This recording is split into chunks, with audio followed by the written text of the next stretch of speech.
Tanya, we're so excited to have you on the show. I am delighted to be here. So I happy. mean, it's just about freaking time. There is that. So one of the things that we talk about all the time on Being Boss, and it started with one of our earliest episodes, we coined the term fraudy feelings. And you are just, you know this work inside and out, and you call it the imposter complex. So I want to just spend the whole hour that we have with you digging in. First off, how do you define the imposter complex? So I always start with a history lesson because I'm a big fan of attributing my teachers. And Pauline Clance and Suzanne Imes are clinical psychologists who coined the phrase imposter phenomenon back in 78. So we hear it all the time called imposter syndrome. That's actually not correct because it's not a clinical diagnosis. Okay. So that's the heaviest piece that I have to just get out of the way. So the imposter complex is, and I've had this conversation with actually Pauline Clance too. She's like, I don't know what Freud would say about you calling it a complex, but it is definitely an experience. It's definitely a phenomenon. And they were doing their work with super high functioning, high achieving women back in 78 and noticing that these women were incapable of internalizing their successes. Failures, on the other hand, they were more than able to internalize, but their successes, they just couldn't.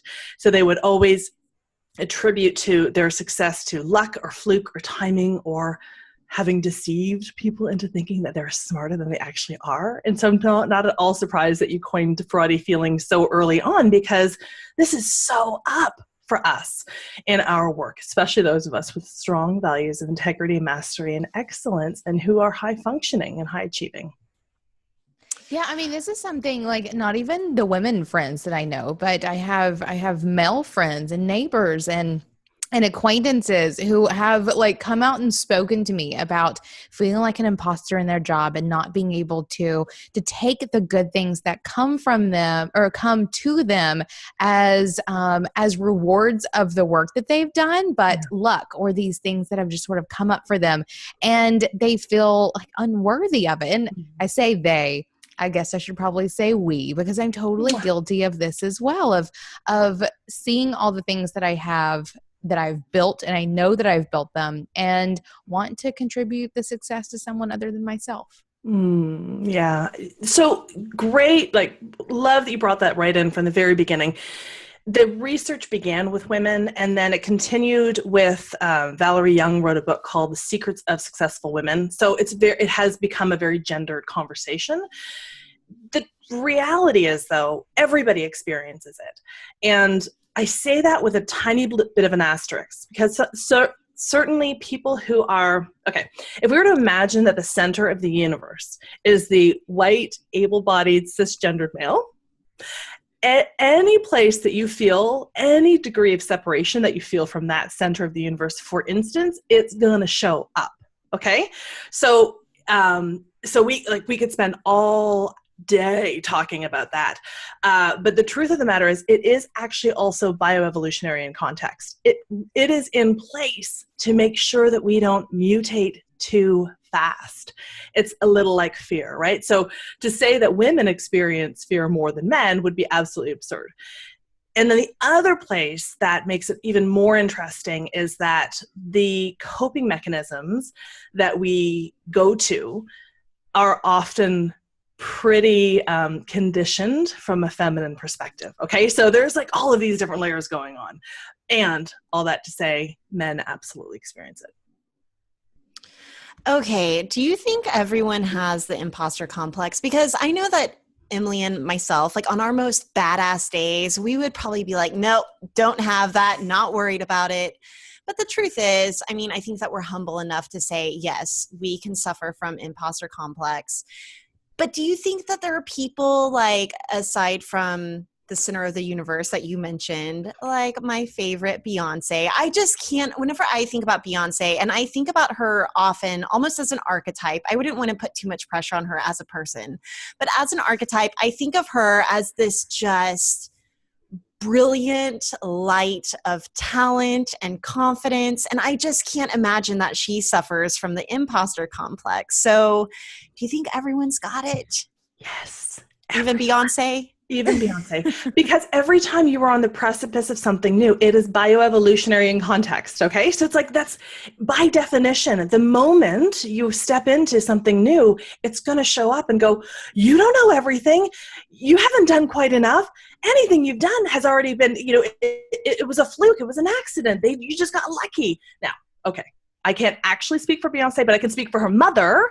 Her mother did an interview on Janet Moak's newest podcast, and she was literally like, Beyonce's Ms. Tina experiences the imposter complex, was talking about it when she was invited to, when she had some award.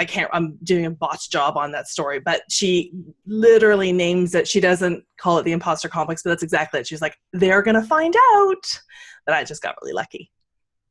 Right? So apples, trees, yes. But I will just say this. Let me be clear. It is for people who are high functioning, high achieving with strong values of mastery, integrity, and excellence. So the inverse of the imposter complex is something called the Dunning-Kruger effect. So it's like the complete opposite, where people with low capabilities but super high confidence, man, right? I've known a couple of those. Absolutely. Speaking of center of the universe, right? So, and we fear so much that that's who we are, that we have to stay humble because we don't want to be that person. But like, what a leap to go from, who we are to that person who has absolutely, because the point is there is proof, there is data of your success, and you discount it, right? So that's the point. If there's actually proof and you're still looking at it going, no, that doesn't count because they were just being nice, or there's a chink in the matrix or something else, then that's the imposter complex land. Yeah, I also wonder if feelings, some of these fraudy feelings that as we call it, for imposter complex are maybe something like feeling like the other shoe is going to drop, or I got lucky with that book deal. There's no way I can continue this amount of success. It's kind of thinking that something might be too good to be true, or that it's going to come to an end at any moment. The rug is going to get ripped out from under you. Nailed it. Imposter complex. It has three things that it really wants to do. It wants to keep you out of action, right? It wants to have you doubt your capacity, and it wants to keep you alone and isolated. So often this feels like, so sometimes that shows up with our fear of success as much as failure, right? So if we are too far outside of the realm, then we're not going to belong, because again, it's this bioevolutionary context. It wants us to be part. So many times we will compromise the aspects of ourselves that make us so spectacular to fit in.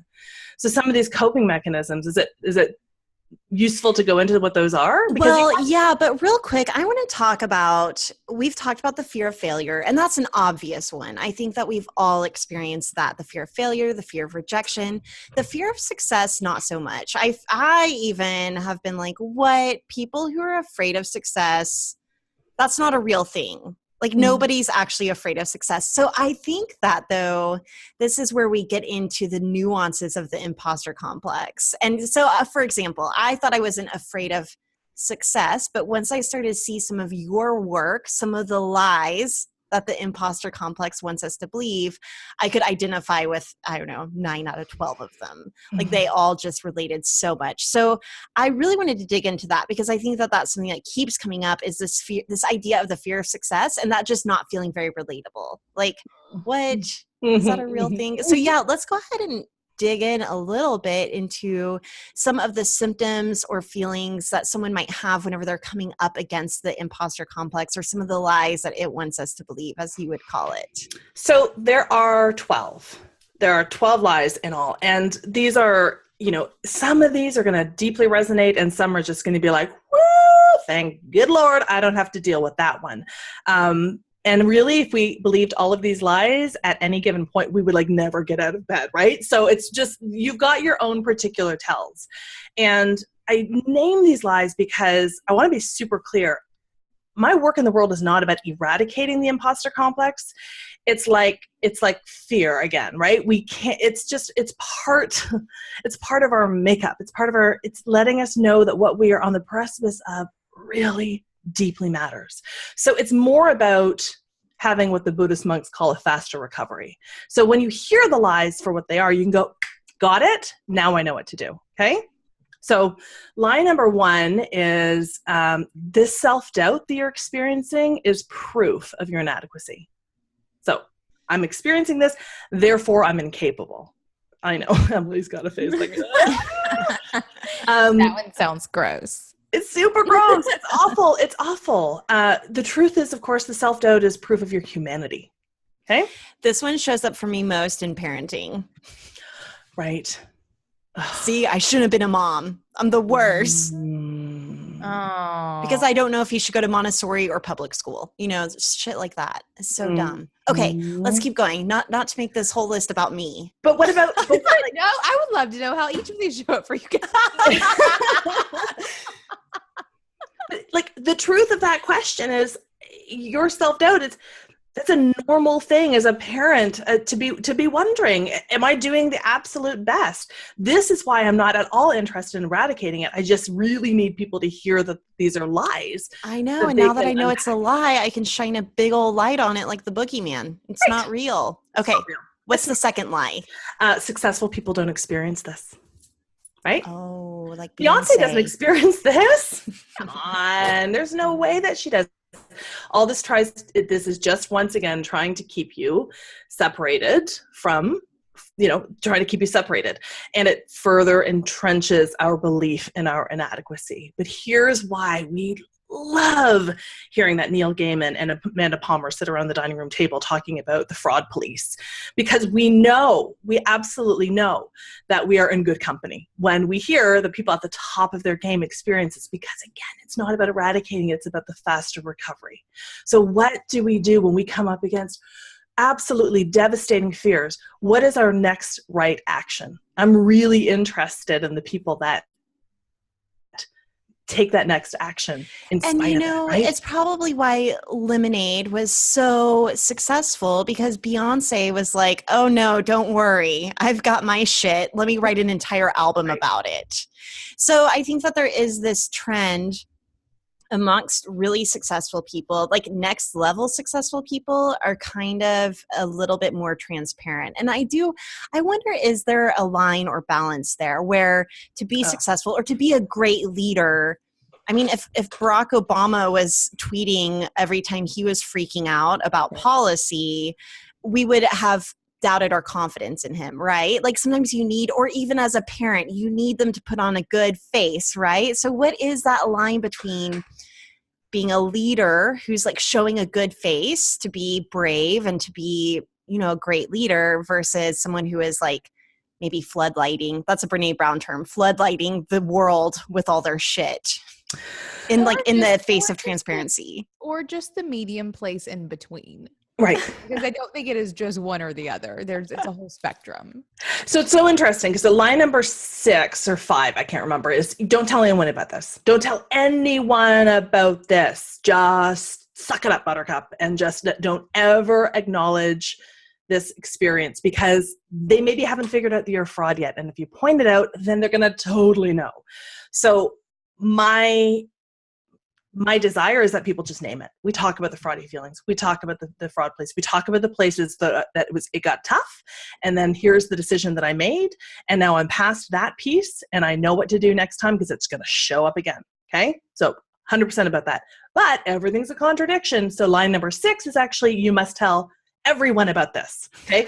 So that's that whole like emotional striptease and like, ooh, love me, love me, love me. So my whole thing is, what is the purpose underneath the share? What is the reason? Are you looking for sympathy? Are you looking for connection? Are you looking for transparency? Just be really, really clear about that. And to bring in another Brene Brown piece, her, what does she say? Don't shrink back. Don't puff up. Stand your sacred ground.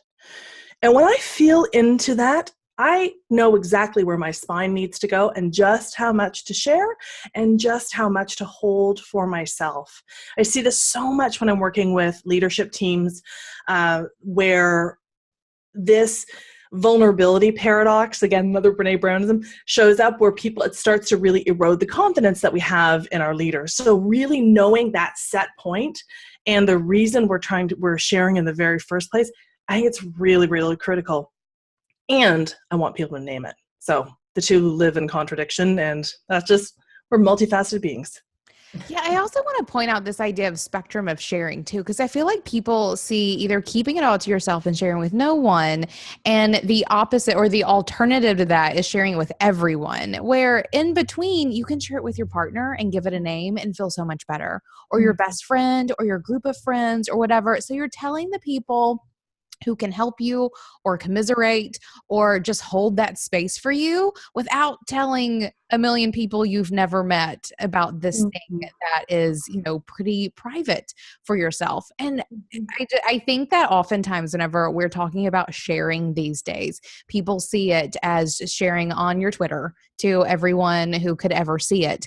But sharing can still be super private. Yeah.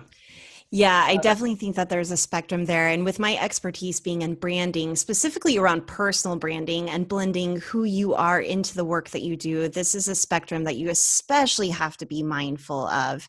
And so my goal whenever it comes to this, I'm kind of curious to hear your thoughts on it, Tanya, is to make people think that I'm sharing everything. Like it's such an artful way of sharing that they don't know what I'm not talking about. Mm-hmm. Absolutely.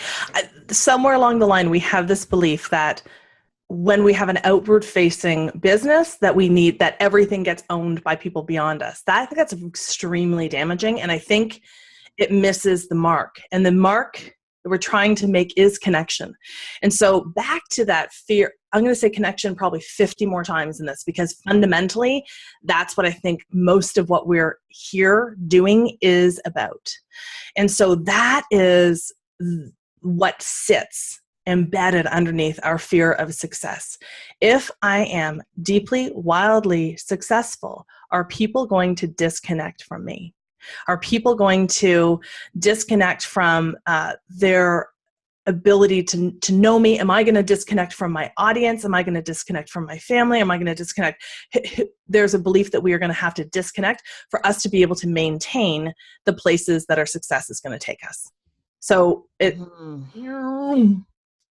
That's a lot to chew on. Okay, let's rewind a little bit. What's a lie number 3? You are all or nothing. You are all or nothing. All or nothing. Raging success, dismal failure. There's that spectrum that you're speaking to, Emily, right? It's like, it is this or it is that. And John Lennon famously said, part of me thinks I'm a God Almighty and the other part of me thinks I'm a total loser, right? And we know that life happens in the in-betweens. But the moment you hear those confidence extremities, then you know that you're in the land of the imposter complex again. So all you do, just like you would do if you are sitting at a business dinner party, whatever, you're sitting next to this total bore who's like, it's this or it's that. And you would just be like, really? Really, dude? Really? So that's it. You just need to challenge confidence extremities with one word, really. Okay? Got it? Rule or lie number 4. You have nothing useful or valid or original or important to say, so don't say anything.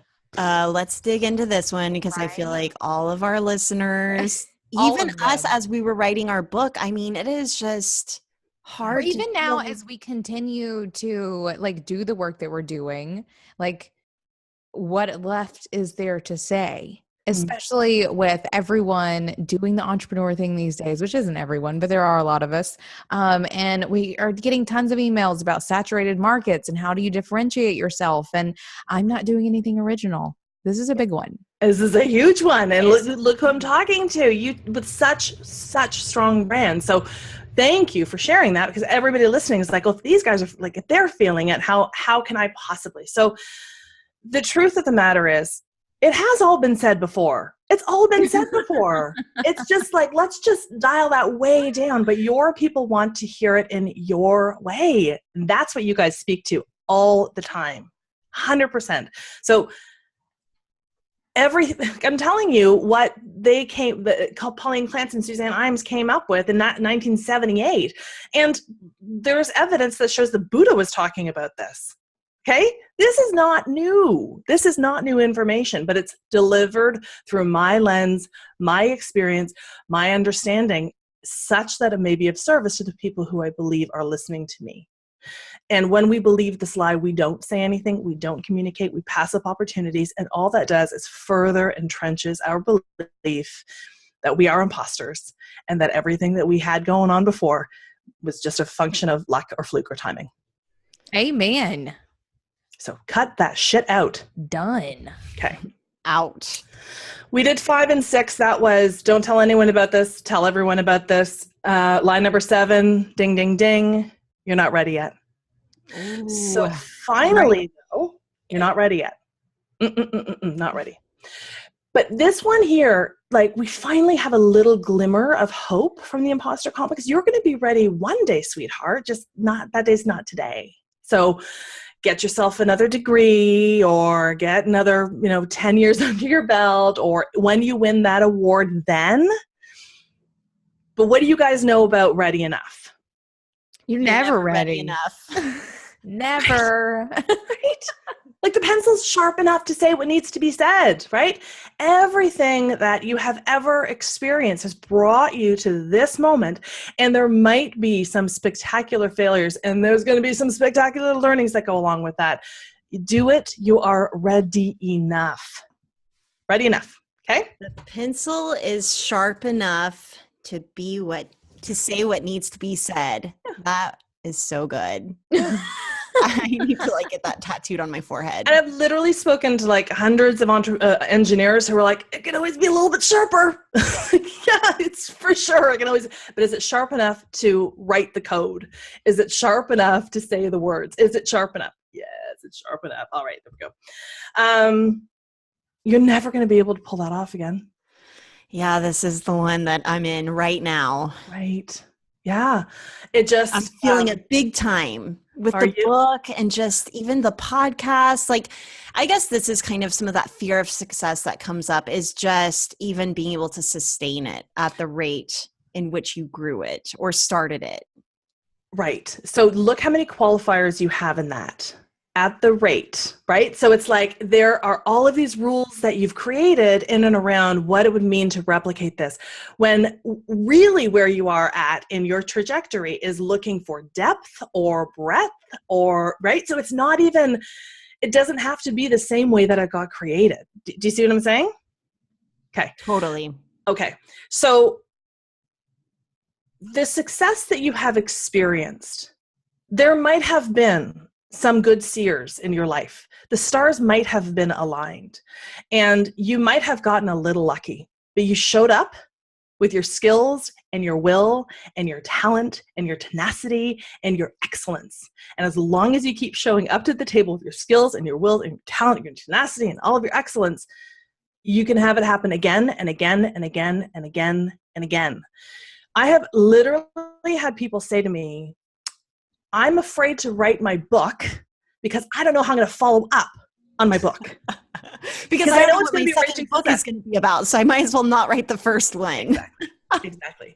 You just keep it's showing just up. So funny. It's so funny that you'll never be able to pull that off again. That lie is so interesting because evidence suggests that you pulled it off. If anything, the success should give you confidence, not the imposter complex. Mm-hmm. That's crazy town. It's crazy town.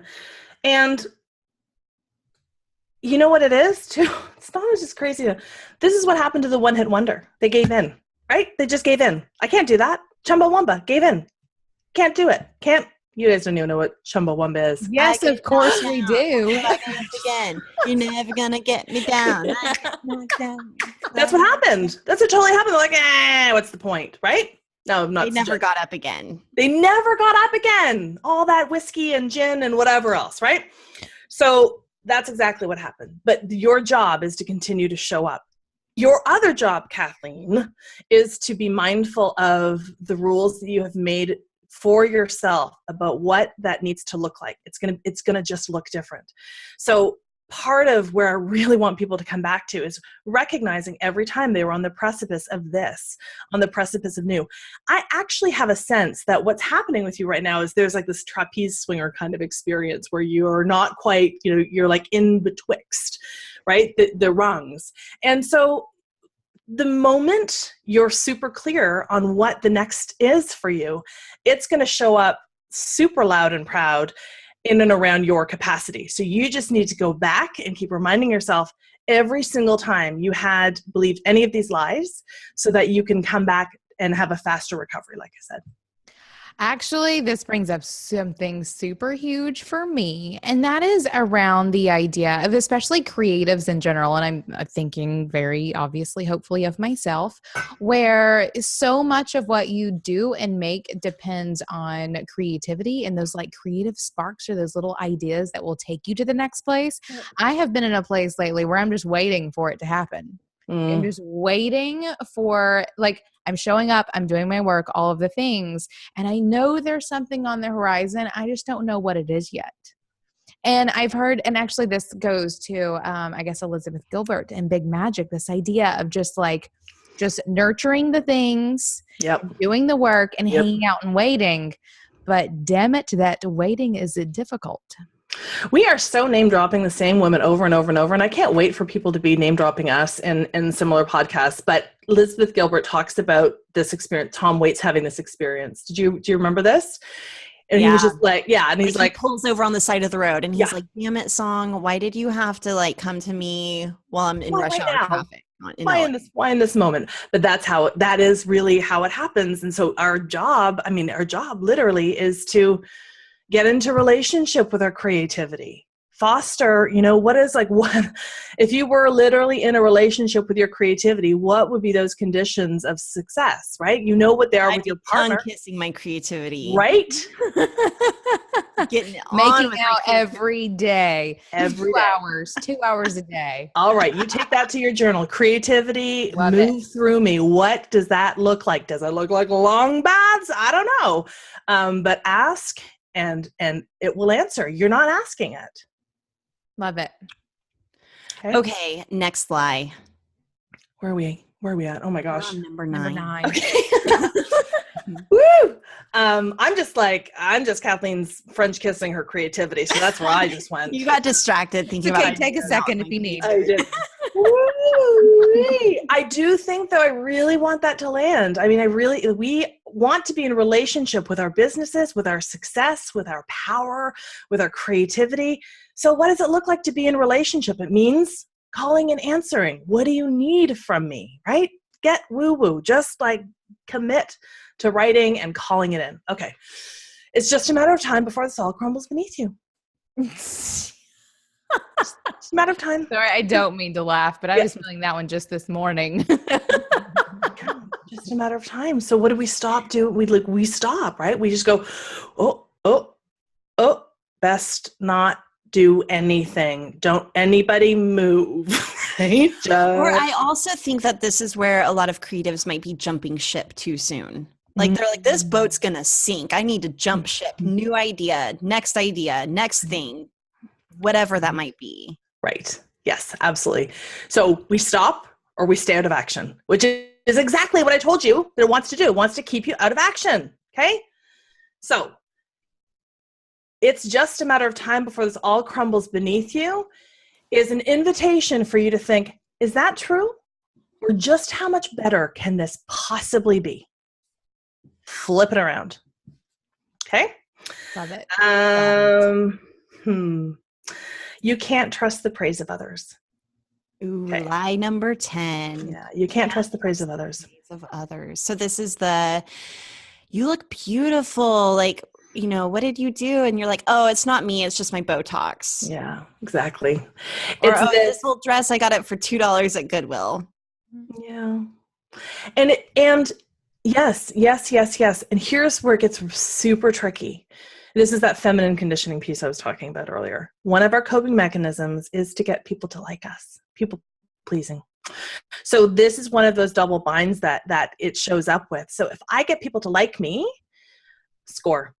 But here's the tricky bit. When I get invited to do something, I go to, they've just invited me because they like me, not because I am deeply capable, super skillish, mad talented.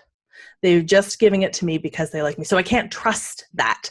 I have managed to convince people of something that I'm not. And sure, yes, they're just being nice about Botox, my face when I've got Botox or whatever it is, right? I was reading an article. I was speaking to a bunch of engineers, so I was reading Open Source Magazine, as one does. And there was this article from this transgender person who was talking about how she fears for her life. When they go out socially, she and her team, they'll go out socially with her team, and she fears for her life as a transgender woman. And she knows, though, when she's out with her team, they have her back. She literally trusts them with her life. Yet, in the lab, can't trust them when they've said, it's a really good code. Just I can't do it. So I'm always baffled by that, why we have this tendency to discount people. And I just say, dare to believe when they tell you how truly remarkable you are. Just dare to accept that you are, to me, just that gorgeous. Dare to believe me when I tell you that you are just that much of a glitter star. Just dare. And then what happens? I believe it. Good. This one has been coming up for me a lot as a parent of a 9-year-old girl, and teaching her to accept compliments has been, and it's something I've had to very consciously go at. And she takes them like a boss. Now we're actually teaching her to be humble on top of accepting compliments. But it's something that I've had to be super mindful of for myself as like someone who she's watching, but also in directly telling her, like, she just said that your dress was cute. Like, that's a good thing, and you should be excited about that. So that is something, not only as a business owner, but as a mom, comes up a lot as well. Oh my God. You are 13-year-old girl over here. So I have to consciously model the 2 words that the imposter complex hates more than any else, by the way. Thank you. Hates it. Goes batshit fucking crazy. Okay. The imposter complex doesn't like connection, and it doesn't like gratitude. Doesn't like gratitude, because then you are accepting the specialness. Okay. So just thank you. Just borrow their truth for just a little bit, just to see how long you can actually allow that to marinate into you. Line number 11 gets me into so much trouble. And that's, you're going to have to fake it till you make it. That's the lie. You actually are going to have to fake it till you make it. This gets me in so much trouble. So you probably have different thoughts about this. Truth, like, isn't that just the world that we live in? When you are rooted in the truth about your authenticity, your excellence, your capacity, your talents, your skills, that is far more enduring than trying to approximate some other person's way of going through the world. Okay, so let me be clear. I've spoken to Pauline Clance about this, had dinner with Amy Cuddy. We've had this conversation, and whatever it's going to take to get you into that door. But the second you start colluding with the belief that you are faking it, that gets seeped right into your psyche, that you were only there because you faked it. And so that just exacerbates a sense of imposterhood. Don't do that. Okay. I agree with all those things. We've definitely used the fake it till you make it phrase a couple of times, and just getting people into that first step. But I do completely agree that it's not how one ever needs to live their life. No. So whatever it takes, I love the power pose, and that's science, right? So whatever it is to get you into that place, but then just like you can stand so much more tall when you recognize what you are standing on, and that is your own expertise, that's your own authority, and that's really what's super important. And then finally, asking help is for suckers. That's line number 12. So This is, this is super charged, right? We still, like when I think about, I spoke to Pauline Clance, again, name dropping like it's my job, because that's a big thing for me, right? The foremother of this concept. And she invited me to take over some of her interviews for a little while when she was having some ill health. That's huge news. So I shared with her these 12 lies, and she said, this is the one that she really struggled with, because back in 78, it was a professional liability to ask for help. But look what you guys are creating here. We know how much better we are when we allow other people to help lift us up. Your people want you to succeed. And I mean, your people want you to succeed. Let them help you. Okay, so how do we cope with all of this? Like, because you said that we don't want to eradicate the imposter complex, that we know that these lies are coming up whenever we're on just the cusp of something that is going to revolutionize the way that we move through our businesses or our lives or whatever it might be. So what are some coping mechanisms? Okay, so there's two answers to that. One is the coping mechanisms that are deeply unhealthy, that are the raison d'etre of my work. And those are perfectionism, procrastination, leaky boundaries, people-pleasing, diminishment, and comparison. So these are the places we go to so we don't feel like an imposter. Okay? All right. Let's dig into perfectionism. Okay, so you're invited to do a talk. And you're really excited about it. You're really, really excited about it. So you dig in super hard, like just give her. And somewhere along the line, you start to, you do one of two things. You might slip into its kissing cousin procrastination, right? You're going to just going to do more due diligence over here. Or you just absolutely ride yourself into absolute exhaustion.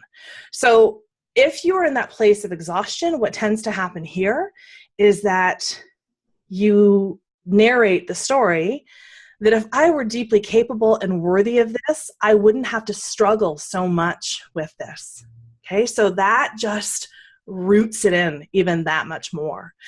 And then if you go down the land of procrastination, which is, in and of itself, it's its own thing, but sometimes this happens. We kind of deke out into the procrastination. Then we put it off, and then we deliver, and we either do really crappily because we put so much pressure on ourselves and we didn't give ourselves enough time, et cetera, et cetera, et cetera, or we knock it out of the park, which is more likely than not with this group here. And then all that does is grooves our neural pathways into believing that anxiety, sleeplessness was the reason we succeeded. Okay, so it just keeps. So these are I call it double binds, right? So this is this double bind. So you go to this coping mechanism, but all it does is just shoots you right back out to remind you that you're the imposter, that you aren't that other people don't have to work so hard, or that this is just part of your process.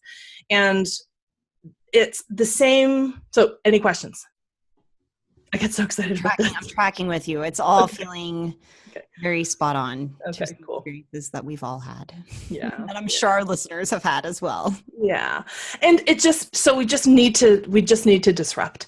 And, again, same thing, like comparison, oftentimes when we've got comparison at play, we've got some leaky boundaries at play. And again, so that people pleasing piece, I don't want anybody to find out that I'm the imposter. So I'm going to absolutely make sure that everyone likes me. But then those opportunities that I get, they make me believe that just because I like me, not because I'm capable.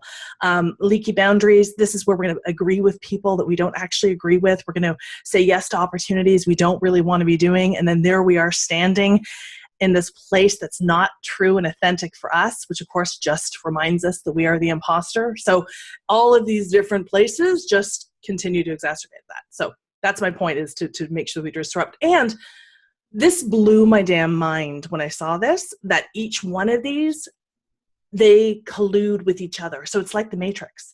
So if you've got comparison, you probably have people pleasing problems. And if you've got comparison problems, you might have leaky, like it literally, I mean, I feel like the whole list is just having a party right with each other in my mind. Right. Right. It's exactly what it feels like. And it's like, I try to unpack that one and look, there's the other one there. So it's just, I just say that because it's such good news. And this is why it's felt really hard to work with, because it's this multi-headed hydra. Okay. No doubt.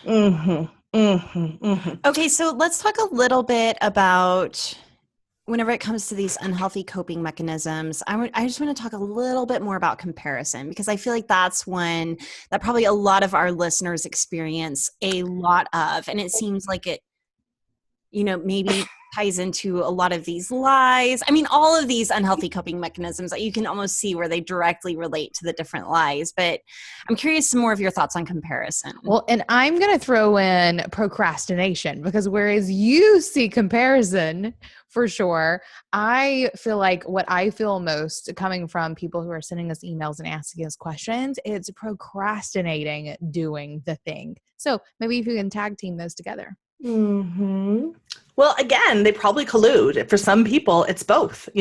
Sometimes we are like, what is social media? But like there's some like really profound way to both procrastinate and compare.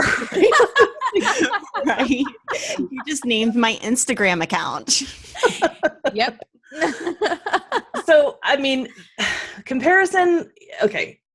I feel like this has been said so many different times in so many different ways, but I'm still going to say it. But comparison is absolutely a teacher. It's telling you what it is that you deeply desire and what you deeply fear.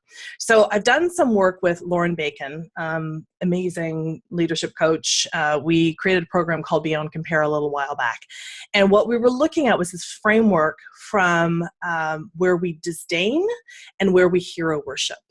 And this is a huge part of the conversation for me, because this was when I did my TEDx talk a million years ago. This was the only piece that I had to leave on the cutting room floor, because it's a talk in and of itself. It's so big. But we leave ourselves when we go to compare, right? And we're never going to be able to measure up to somebody. So we stop. Right? So we just like stay out of it, or we start to appropriate the way our heroes want behave or act or speak or whatever it is, and we lose ourselves. And then of course we feel like the imposter. Right? So what's the point? So but I think it's really important to be thinking about comparison. Again, it's a huge topic for me, where we are comparing up and where we are comparing down. And then also looking at, again, that fear of success. This is what I get really excited about this, because this is where I think it all comes together for me in terms of the fear of success. We have pushed people that we admire off the pedestal, right? We've done it. That's the sad right. I was literally just thinking that like a lot of what you're talking about right now makes me understand so much more deeply why we sometimes end up hating the people that we love the most. Exactly. I call this, actually, before we developed our Beyond Compare work, I call this the canonization to demonization arc, right? It's like I love you, you're so great, but now I start to feel a little disconnected from you, and where did you go? And then a shove, right? And we've done it. We have done this energetically to people that we admire. And so no shit, we're afraid of people doing that to us, because we've lived it.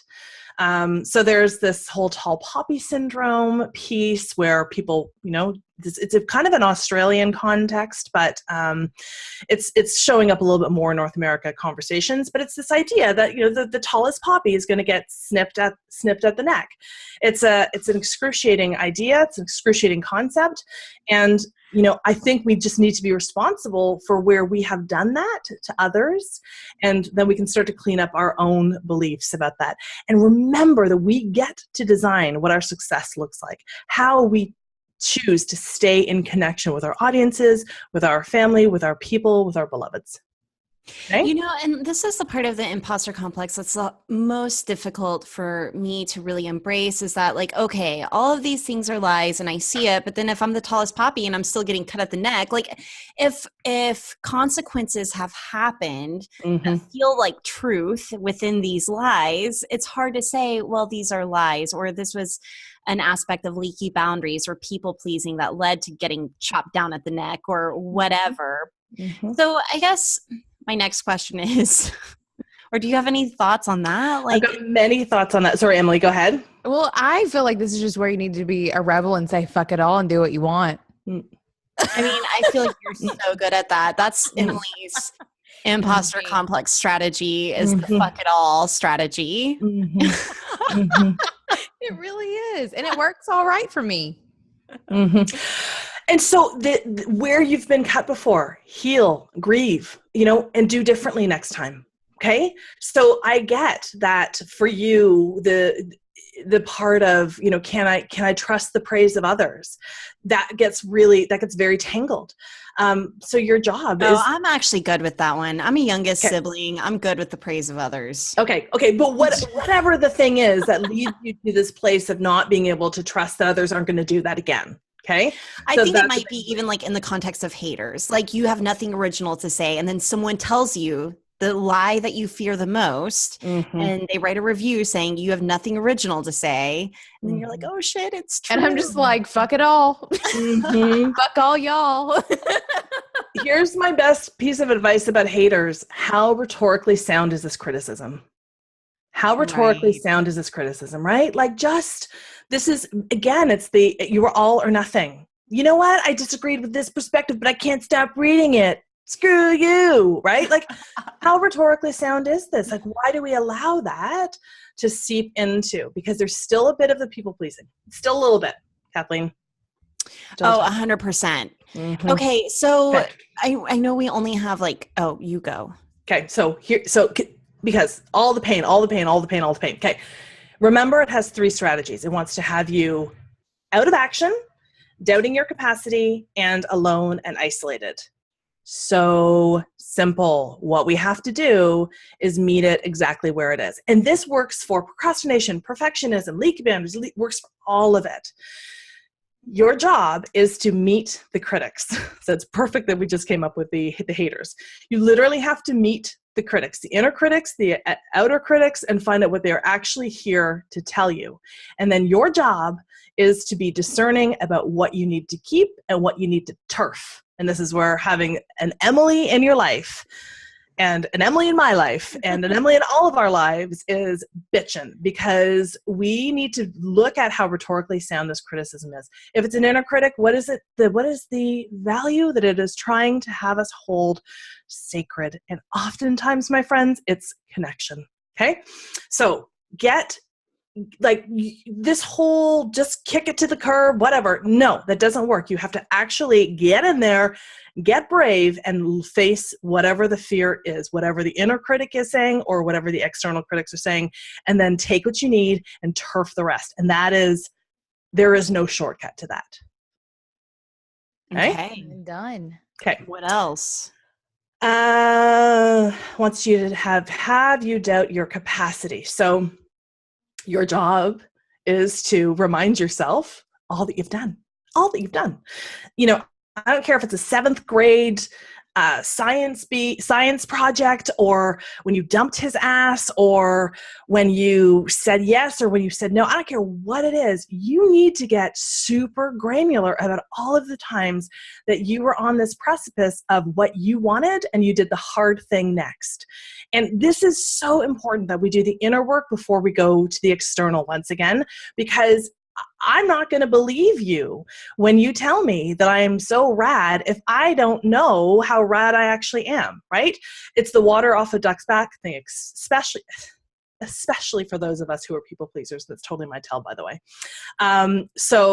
But we have to go inside. We have to look at absolutely everything that we have done. We have to get into a practice that this is super tricky and uncomfortable for us to be looking at our authority. We need to create a daily practice of tracking our wins. In your groups, like, how often do people resist celebration? They All resist the it time. all the All the time. time. All we ever want them to do is tell us something cool about themselves. And it's like the hardest thing we do. Yeah. It's the hardest thing you do. It's the hardest thing you do because for them it's not super integrated yet. So by creating habits and practices of celebrating, that allows us to integrate all that we have done. Because for the most part, this exercise in and of itself, what have I done? What are the amazing things I've done? It's not been integrated because they haven't taken the moment to celebrate and to really rest in that moment and round out that cycle of complete exertion is what I mean to say there.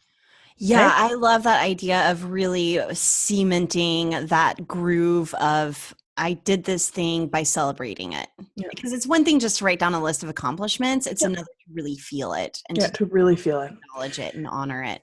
And that's the thing, the most important thing is how that, every time I have this conversation, sometimes I really don't understand the correlation between, winning that award and this new incredible endeavor that I'm about to set off in. But the truth of the matter is, it's again, like reminding yourself when you stood at this precipice and saw that the party was on the other side of the resistance, right? That's your job is to go, okay, well, I think I want to do this thing. And then when I leap, what happens then? I get what I want.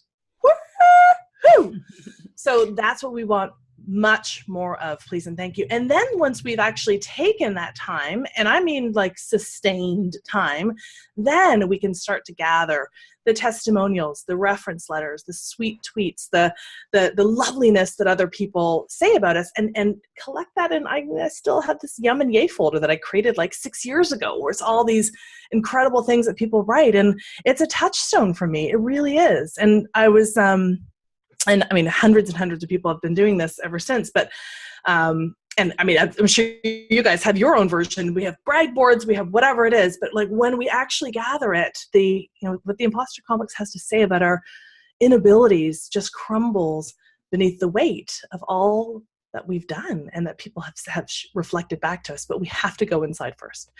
And then finally, it wants to keep us alone and isolated. So our job is to get social and join communities like yours, have badass best friends who are able to lift each other up, name the lies that we suffer with, or so that we can tell on each other, right? Create some accountability. I struggle with people pleasing. Call me out when you see me, going to my tell of people pleasing. You've just named it for each other, procrastination comparison.